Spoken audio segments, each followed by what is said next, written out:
Fresh.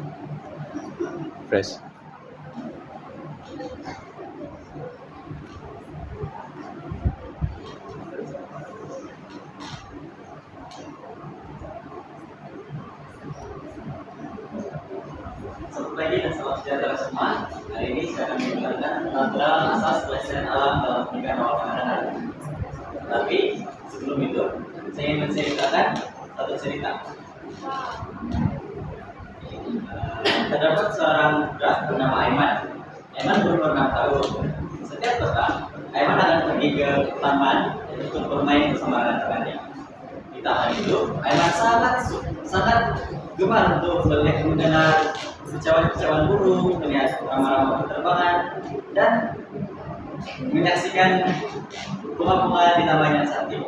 Tetapi pada suatu hari, Aiman perasan bahwa di kawasan tersebut burung-burung sudah kurang apal letak bagi rama-rama, dan bunga-bunga di sana juga sudah mulai layu. Ini membuatkan Aiman bingung. Aiman tidak tahu kenapa perkara tersebut boleh berlaku. Sebaik saja selesai bermain, Aiman pun pulang ke rumah dan bertanya kepada ibunya.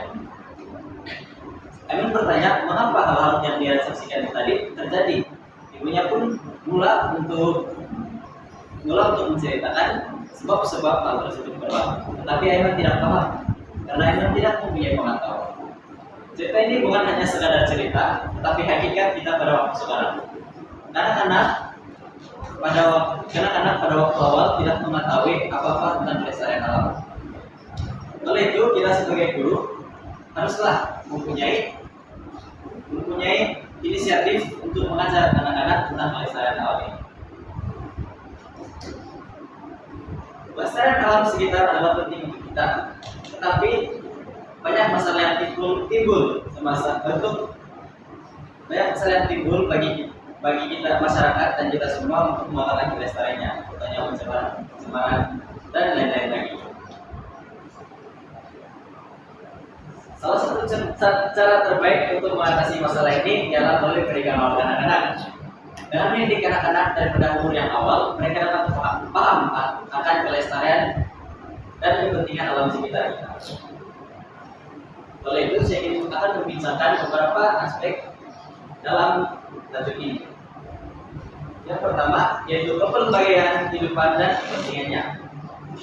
Biodiversity merujuk kepada kepelbagaian spesies hewan dan tumbuhan yang memainkan peranan penting dalam memastikan keseimbangan kelestarian ini. Setiap benda yang hidup sama ataupun yang tidak hidup mempunyai peranan masing-masing, sama ada itu ialah pemangsa, yang dimangsa, penyebar benih, ataupun penabur benih. Semua itu mempunyai peranannya masing-masing dalam pelestarian alam. Dan jikalau satu di antara peranan ini tidak dilengkapi, maka pelestarian alam itu akan musnah. Kelestarian alam ini dapat menstabilkan ekosistem kita. Kehilangan satu spesies boleh menyebabkan gangguan besar kepada ekosistem tersebut. Ekosistem juga memberi manfaat kepada manusia. Contohnya, ianya memberikan kita makanan, tempat tinggal, dan juga boleh menjadi obat-obatan kita. Contohnya, tumbuhan digunakan untuk membuat tumbuh-tumbuhan digunakan untuk membuat perobatan tradisional. Benda awal kepada kanak-kanak tentang biodiversity ini menjadikan kanak-kanak itu lebih memahami hubungan antara makhluk dan persekitaran mereka. Dan penelitian ini boleh dilakukan melalui pengalaman langsung mereka, yaitu melalui lawatan zoo ataupun eksperimen sains dan juga studi visual. Terusnya ialah pencemaran alam sekitar. Kita tahu bahwa pencemaran alam sekitar terdapat 3 pencemaran yang sering kita dengar, yaitu pencemaran udara. Pencemaran udara daripada asap-asap kendaraan, asap-asap kilang, pembakaran sampah, dan pembakaran hutan. Yang kedua, pencemaran air. Pencemaran air ialah sebagai contohnya sisa-sisa kilang dibuang ke sumber-sumber air ataupun pembuangan minyak di tengah laut. Dan yang ketiga ialah pencemaran tanah. Penggunaan racun perosak secara berlebihan semasa melakukan aktivitas pertanian itu akan menjadikan tanah tersebut tercemar. Pencemaran ini memberi kesan kepada anak-anak, bukan saja orang dewasa, termasuk anak-anak dan terutamanya anak-anak. Karena anak-anak sistem imun anak-anak belum lagi pada tahap yang terbaik. Antara masalah yang mereka akan hadapi ialah masalah kesehatan terutamanya. Anak-anak boleh mengalami asma, arahan-arahan ataupun penyakit-penyakit pernafasan karena udara-udara yang sudah tercemar. Seterusnya, anak-anak juga boleh mengalami stres karena pencemaran di sekitar mereka.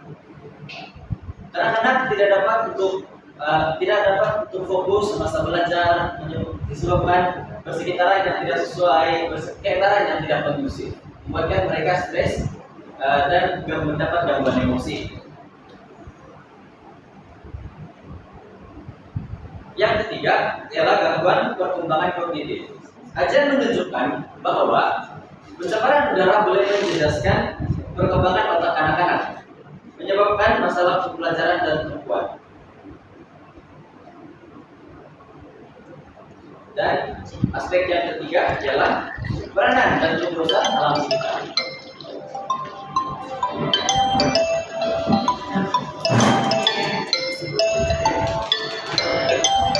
Mantap. Oke,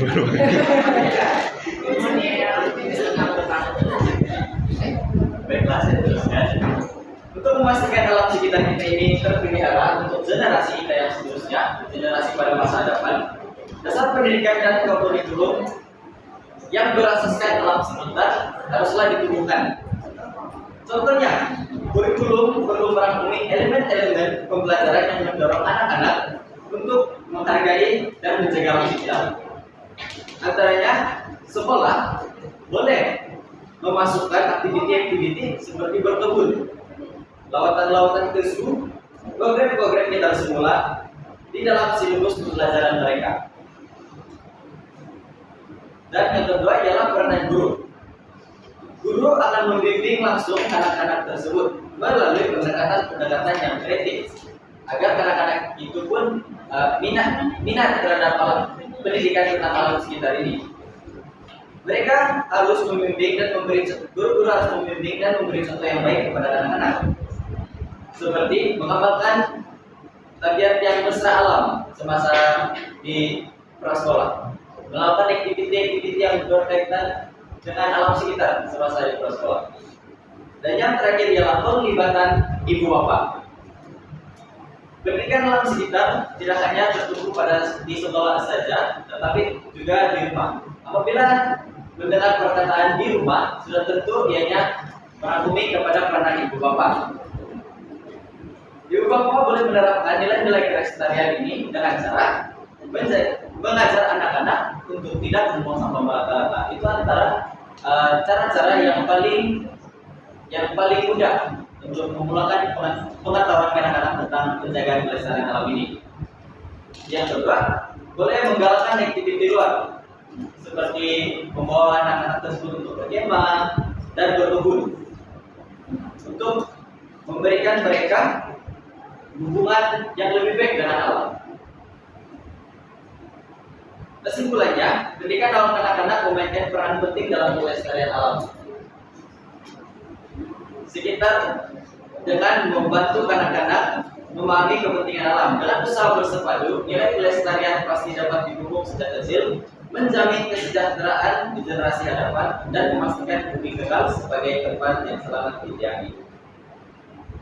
Dengan pendidikan yang betul sejak kecil lagi, anak-anak akan membesar dengan pemahaman yang lebih tentang kelestarian alam ini.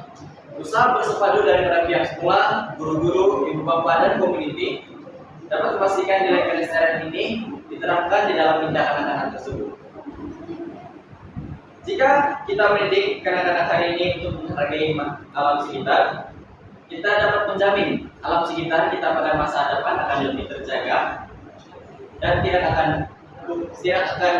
musnah dan dapat didiami oleh mereka pada masa depan.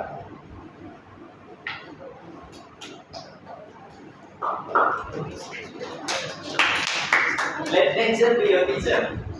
Alam semula jadi adalah guru yang terbaik untuk mengajar kita tentang kelestarian alam sekitar ini.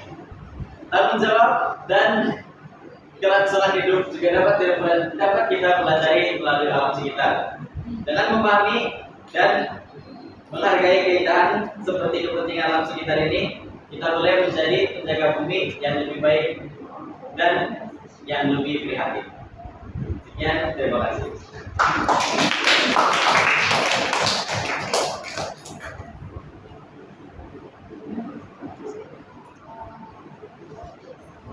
Soalan.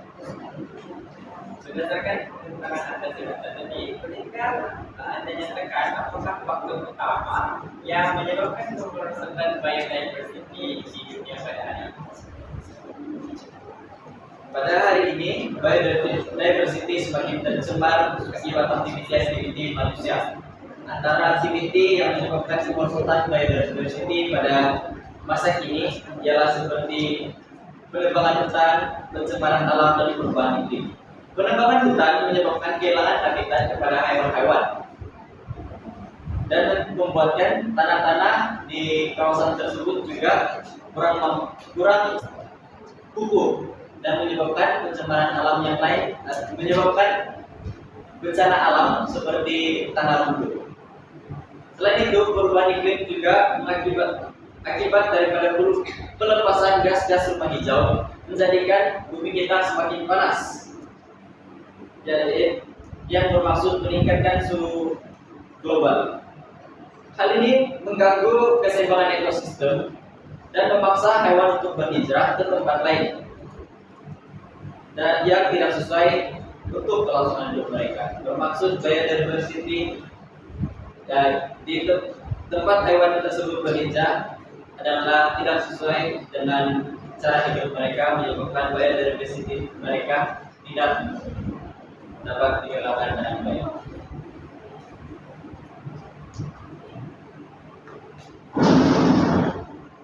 Adakah pencemaran tanah mempengaruhi emosi kanak-kanak? Bagaimana dia boleh mempengaruhi emosi kanak-kanak? Menurut saya, pencemaran tanah dapat mempengaruhi emosi kanak-kanak. Sebagai contoh, kawasan bersekolah anak-anak tersebut terkena tanah lumpur, dialami bencana tanah lumpur, maka anak-anak tersebut tidak dapat untuk pergi ke sekolah dan belajar.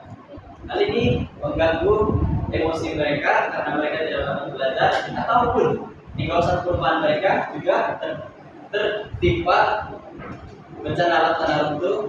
Mereka tidak dapat untuk keluar bermain karena itu merupakan satu aktiviti yang berbahaya dilakukan sewaktu itu.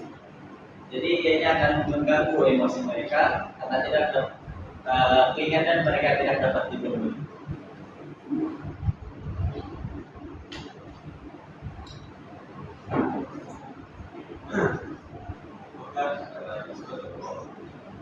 Cabaran yang dihadapi oleh guru-guru pada sekarang dalam mengaplikasikan kelestarian alam pada keadaan. Salah satu cabaran utama menerapkan pendidikan kelestarian alam kepada anak-anak ini ialah kurangnya material untuk mengajar anak-anak tersebut. Contohnya, dana untuk melakukan aktiviti-aktiviti di luar seperti lautan bisu ataupun aktiviti-aktiviti di luar yang lain seperti perkebun. Jadi oleh itu adalah penting untuk kita meningkatkan kerjasama antara kerajaan dan sekolah untuk mendukung pendidikan alam sekitar ini.